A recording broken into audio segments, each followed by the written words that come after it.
Hello friends, welcome back. ये हमारा thermodynamic relations के ऊपर चौथा लेक्चर, चौथा वीडियो होने वाला है। इससे पहले हम लोग थर्मोडायनेमिक रिलेशंस में जो भी मैथमेटिकल टर्म्स यूज़ होंगे, मैथमेटिकल इक्वेशंस यूज़ होंगे, उसको समझे थे। उसके बाद हम लोग मैक्सवेल इक्वेशन, चारों इक्वेशन को डिराइव किए थे और उसको याद कैसे रखा जाए वो भी समझे थे। नेक्स्ट हम लोग मैक्सवेल इक्वेशन के बाद हम लोग टीडीएस इक्वेशन, जो दो टीडीएस इक्वेशन हमारे पास होते हैं, उसको हम लोग ड्राइव कर चुके थे। आज हम लोग पता करेंगे, हम लोग ड्राइव करेंगे मैथमेटिकली कि CP ग्रेटर देन CV कैसे होता है। जैसे कि हम लोग जानते हैं कि CP ग्रेटर देन CV होता है। हम लोग एक पिस्टन सिलेंडर अरेंजमेंट ले के भी हम लोग ये पता कर सकते हैं कि CP ग्रेटर देन CV कैसे होता है। जब हम लोग एक पिस्टन सिलेंडर अरेंजमेंट में एक पिस्टन हमारे पास होता है, अब इस पिस्टन को अगर फ्रीली छोड़ देते हैं और उसके बाद हीट देते हैं तो ये वर्क भी करता है और प्लस में वर्क करने के साथ साथ इंटरनल एनर्जी भी अपना बढ़ाता है। तो इसीलिए यहाँ पे कांस्टेंट प्रेशर प्रोसेस होने के साथ साथ CP इसका ज़्यादा होता है। और उसी तरीक़ा से अगर हम इसको एक रिजिड कर दें, यहाँ पे अगर फिक्स कर दें, यहाँ पे अगर हम लोग फिक्स कर दें इस पिस्टन सिलेंडर को, यहाँ से अगर फिक्स कर दें तो ये अब मूव नहीं कर पाएगा। या कांस्टेंट वॉल्यूम हो गया। अब कांस्टेंट वॉल्यूम हो गया तो जो भी हम लोग हीट इसको देंगे वो अपना इंटरनल एनर्जी बढ़ाएगा और इसीलिए यहाँ पे इसका C भी कम होता है। तो ये फिजिकल मीनिंग है, लेकिन हम लोग मैथमेटिकली कैसे इसको प्रूफ करेंगे उसको हम लोग समझते हैं। ठीक है,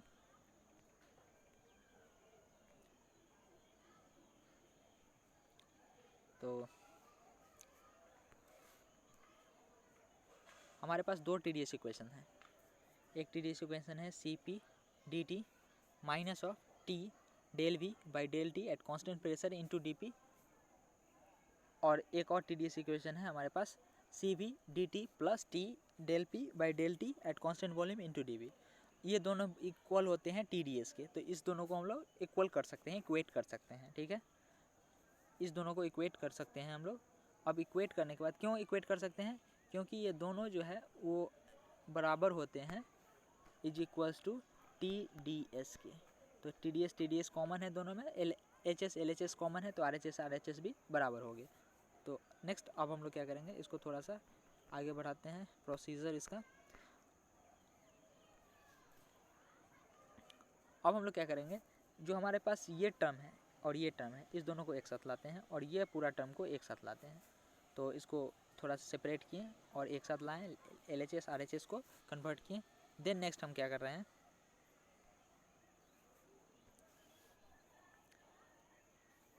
इसमें से dt कॉमन ले रहे हैं, इसमें से dt कॉमन ले रहे हैं, तो यहाँ पे CP minus CV into dt बचेगा। और ये पूरा का पूरा वहीं से ही सेम है, इसीलिए मैं यहाँ पे डॉटेड कर दिया हूँ। नेक्स्ट हम क्या करेंगे, इधर सिर्फ dt रखेंगे। नेक्स्ट क्या करेंगे हम लोग, ध्यान समझिए, इधर dt रखेंगे और इधर ये मल्टीप्लाइड में है, उधर जाके डिवाइड में हो जाएगा। तो डिवाइड में हो जाएगा तो T divided by CP minus CV into del P by del T at constant volume into DV plus T CP minus CV into del V by del T by at constant pressure into DP। ये हमारा equation एक बन के तैयार होगा। इस equation को हम फिलहाल अभी यहीं छोड़ते हैं और थोड़ा सा आगे और कैलकुलेशन करते हैं। तो हमारे पास ये इक्वेशन नंबर 6 बन गया। अब क्या है, हम लोग अभी तक देखे हैं एंट्रोपी जो है फंक्शन है टेम्परेचर प्रेशर का, वॉल्यूम टेम्परेचर का। उसी तरीक़ा से हम लोग ये टेम्परेचर के लिए अप्लाई करेंगे सेम प्रोसीजर। हम लोग सपोज करेंगे, हम लोग ऐसे भी हम लोग जानते हैं कि टेम्परेचर फंक्शन होता है प्रेशर एंड वॉल्यूम का, क्योंकि हमारे पास इक्वेशन होता है PV बराबर mRT। तो टेम्परेचर जो है फंक्शन ऑब्वियस बात है प्रेशर एंड वॉल्यूम का है। तो इसीलिए हम लोग अभी केस फिर से ले रहे हैं जिसमें टेम्परेचर हम लोग मान रहे हैं कि प्रेशर एंड वॉल्यूम का फंक्शन है। ठीक है, अब क्या करेंगे, फिर सेम तरीका टेलर सीरीज एक्सपेंशन से इसको हम लोग ओपन करेंगे तो हमारे पास कुछ इस तरीका का इक्वेशन बन के तैयार होगा, जो dt इज इक्वल्स टू, जो कि होगा dt is equals to del T by del P at constant volume into DP plus del T by del V at constant pressure into DV। तो इस इक्वेशन को हम लोग नया नाम देंगे इक्वेशन नंबर 8। अब क्या करेंगे, इक्वेशन 6 और इक्वेशन 8 जो हमारे पास है इसको कंपेयर करेंगे। ध्यान से समझिए कैसे कंपेयर करेंगे। ध्यान से देखिएगा कंपेयर कैसे करेंगे। dt की जगह पे dt है, नो प्रॉब्लम। नेक्स्ट हमारे पास del p by del T at constant volume into dv।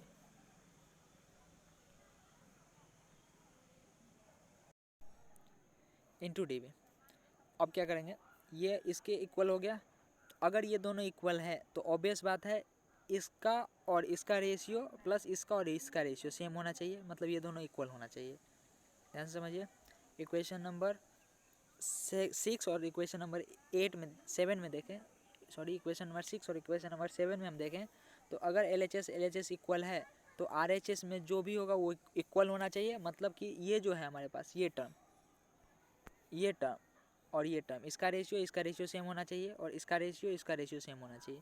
मतलब ये दोनों आपस में इक्वल होना चाहिए। तो इसी को हम लोग इक्वेट करेंगे कंपेयर करके, कंपैरिजन से हम लोग इस दोनों को इक्वेट करेंगे और इक्वेट करने के बाद हमारे पास ये रिलेशन x और x डैश दो इक्वेशन में कन्वर्ट हो जाएगा, जो कि होगा t by C P minus C V del v by del T at constant pressure into D P is equals to del T by del P at constant volume into D P. और यहाँ पे pressure से pressure DP से DP cancel out. फिर हमारे पास ये equation convert हो जाएगा इसमें एक्स डैश में, और हमारे पास C P minus C V is equals to T del V by del T at constant pressure into D P by D T at constant volume. इसको हम इधर ले आएँ, इसको इधर ले आएँ तो हमारे पास ये इक्वेशन तैयार हो गया। ठीक है, कुछ किए नहीं हैं, हम इसको सिर्फ अरेंज किए हैं सही तरीक़ा से, C P minus C V find किए हैं। तो ये हमारे पास एक्स डैश इक्वेशन बन के तैयार हो गया। अब उसी ये फर्स्ट हम टर्म को इक्वेट किए थे, अब हम लोग सेकेंड टर्म को इक्वेट करेंगे। तो हमारे पास फिर से एक इक्वेशन आएगा,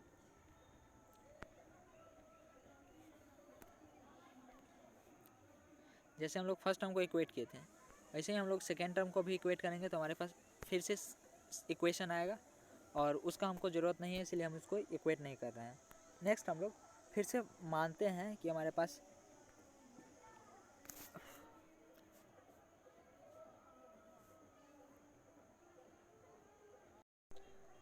टेम्परेचर जो है फंक्शन है P और V का। अब इस बार हम लोग जो इसको ओपन करेंगे वो अपने हम लोग मैथमेटिक्स सबसे फर्स्ट क्लास में जो मैथमेटिक्स जो हम लोग डिस्कस किए थे उसके आधार पे इसको ओपन करेंगे और कुछ ऐसे ओपन होगा ये। और यहाँ पे हम लोग क्या करते हैं, जो फर्स्ट हमारे पास वेरिएबल है उसको सेकेंड के रिस्पेक्ट में एट कांस्टेंट टेम्परेचर इनटू जो सेकेंड वेरिएबल है उसको इसके रिस्पेक्ट में इनटू उसको कांस्टेंट। मतलब हम लोग हर बार, जैसे हम लोग याद होगा आपको, याद रखने का मैं तरीका बताया था, एक्स वाई जेड हमारे पास 3 था, तो इसके बाद ऐसे सीक्वेंस में चल रहा था। उसी तरीक़ा से यहाँ पे एक्स वाई जेड ना होके टी पी एंड वी है, तो यहाँ पे ये भी सीक्वेंस में चलेगा, टी पी एंड वी है। तो एक बार ये, एक बार ये, एक बार ये, ऐसे होगा। यहाँ से देखिए पी के बाद वी आता है, ध्यान से समझिए, हमारे पास पी के बाद वी आता है, तो देखिए पी के बाद वी और उसके बाद टी आता है तो टी कांस्टेंट। फिर पी का काम खत्म, अब वी आता है तो वी ऊपर, वी के बाद टी आता है तो टी नीचे, और उसके बाद पी आता है तो पी यहाँ पे इनटू। फिर हमारे पास वी के बाद टी आता है तो टी ऊपर, फिर पी नीचे और फिर वी साइड में, और इस सब का मल्टीप्लिकेशन -1 के बराबर होता है। तो हमारे पास ये इक्वेशन कुछ इस तरीक़ा से -1 के रूप में बन के तैयार है। अब क्या करेंगे हम लोग,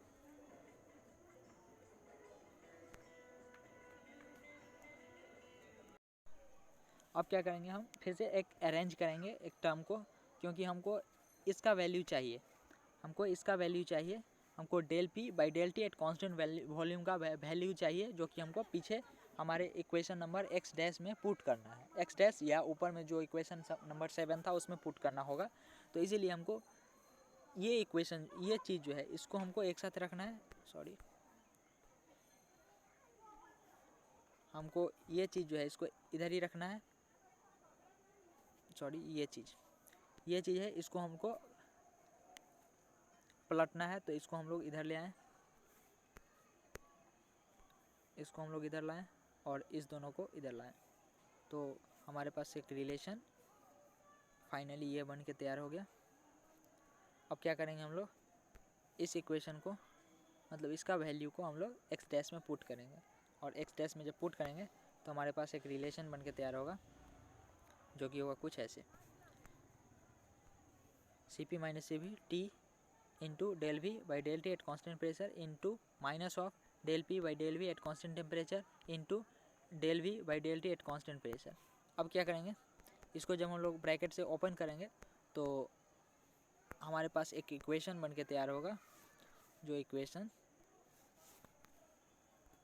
ये होगा, C P minus C V is equals to minus of T into del V by del P at constant pressure del V by del T at constant pressure का square into del P by del V at constant temperature. अब ध्यान से समझिएगा, अभी हम लोग proof करने जा रहे हैं कि सी पी सी वी से बड़ा क्यों होता है, तो इसको अब ध्यान से समझिएगा।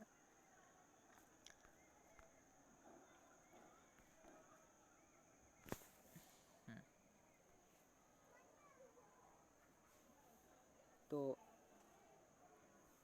एक बात बताइए, टेम्परेचर कभी निगेटिव में हो सकता है, कभी निगेटिव में नहीं होगा, क्योंकि ये एब्सोल्यूट क्वांटिटी है, तो इसीलिए यहाँ पे मैं लिखा हूँ टेम्परेचर कभी भी निगेटिव में नहीं हो सकता है। नेक्स्ट हमको एक और बात आप बताइए, क्या स्क्वायर कोई भी क्वांटिटी का स्क्वायर कभी निगेटिव हो सकता है? क्या कोई भी क्वांटिटी का स्क्वायर कभी निगेटिव हो सकता है? आप बोलिएगा कभी नहीं, तो ये भी कभी निगेटिव नहीं हो सकता है। ये हमारे पास टर्म जो है, हमारे पास जो टर्म है del V by del T at constant pressure का स्क्वायर, ये कभी निगेटिव नहीं होगा, ऑलवेज पॉजिटिव। ठीक है, मतलब हमको पता चल गया टी एब्सोल्यूट टेम्परेचर है तो वो कभी निगेटिव नहीं होगा, और ये स्क्वायर वाला टर्म जो है वो भी कभी निगेटिव में नहीं होगा क्योंकि स्क्वायर है। अब बताइए, del P by del V at constant temperature, del P by del V at constant temperature, ध्यान समझिए, del P by del V at constant temperature. अगर हम प्रेशर और वॉल्यूम एक्सिस पे कांस्टेंट टेम्परेचर का आइसोथर्मल प्रोसेस का graph अगर खींचे तो वो कैसा दिखेगा? ऐसा दिखता है। अच्छा, इसका स्लोप आप बताइए, स्लोप इसका कैसा है, निगेटिव है कि नहीं है? इसका स्लोप निगेटिव है। इसका स्लोप निगेटिव होने का क्या मतलब है? इसका स्लोप निगेटिव का होने का मतलब तो यही है, del P by del V, इसी को तो हम लोग स्लोप बोलते हैं। तो इसीलिए हम लोग अभी ये बोलेंगे कि हमारे पास del P by del V at constant temperature जो है वो स्लोप है आइसोथर्मल प्रोसेस का ऑन पीवी डायग्राम।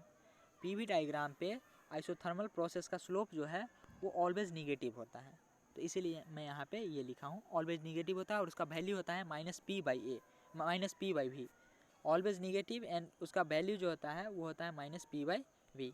तो फिर से मैं एक बार समराइज़ करता हूँ सारा चीज़ों को। सबसे फर्स्ट हम लोग जाने कि टेम्परेचर जो होता है वो एब्सोल्यूट क्वांटिटी है, कभी भी निगेटिव में नहीं जाता है।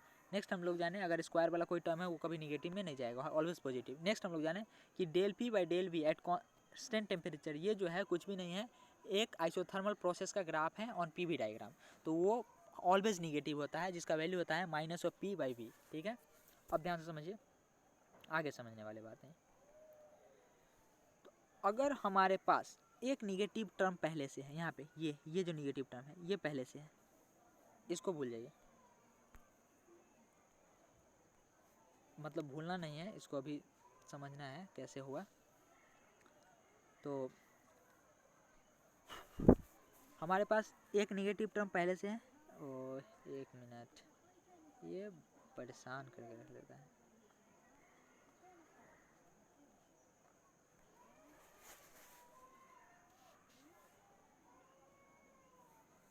हमारे पास निगेटिव टर्म, ये एक निगेटिव टर्म रहा, ठीक है, ये एक निगेटिव टर्म है जो कि ये रहा, ये स्क्वायर कभी भी निगेटिव में नहीं हो सकता है, ये टेम्परेचर कभी भी निगेटिव में नहीं हो सकता है। तो जब सारा मल्टीप्लिकेशन में है तो इसको अगर मल्टीप्लाई करें तो फाइनली निगेटिव माइनस निगेटिव जो मिल के क्या दे देगा, पॉजिटिव। मतलब सी पी माइनस से भी ऑलवेज पॉजिटिव होना चाहिए। हमारे पास जो इक्वेशन ऊपर वाले इक्वेशन आया है, हमारे पास जो ऊपर में जो इक्वेशन नंबर 100 मैं बनाया हूँ, इसका इक्वेशन नंबर 100 नाम मैं यूनिक रखा हूँ। तो इक्वेशन नंबर 100 जो है, इस इक्वेशन नंबर 100 के मद के जैसे इस इक्वेशन नंबर 100 जो दिखा रहा है हमको, उसके बिहाफ पे हम लोग ये बोल सकते हैं कि सी पी माइनस सी भी ऑलवेज पॉजिटिव होगा, ग्रेटर देन 0 होगा। इसका क्या मतलब है, Cp Cv से बड़ा होगा तभी तो ऑलवेज पॉजिटिव होगा, 0 से बड़ा होगा दोनों का डिफरेंस। तो यहाँ से हम लोग प्रूफ कर सकते हैं कि Cp माइनस Cv 0 से बड़ा होता है। इसका क्या मतलब है, Cp always greater than Cv। I hope समझ में आया हो आपको। और वो TDS इक्वेशन जो हम लोग निकाले थे, वो TDS इक्वेशन किसी भी गैस के लिए वैलिड है, वो सिर्फ air, ideal gas, real gas नहीं, किसी भी गैस के लिए वैलिड है। तो हम लोग को अभी समझ में आया कि Cp Cv से बड़ा क्यों होता है ऑलवेज। तो ये इक्वेशन इंपॉर्टेंट है, Cp minus Cv is equals to minus of T del V by del T at constant pressure का square into del P by del V at constant temperature. और इसके बाद हम लोग एक दो टर्म है जिसका नाम है coefficient of volume expansion beta और आइसोथर्मल कंप्रेसिबिलिटी KT। इसको हम लोग थोड़ा थोड़ा सिर्फ फार्मूला समझेंगे जो कि अगले वीडियो में होगा। Thank you.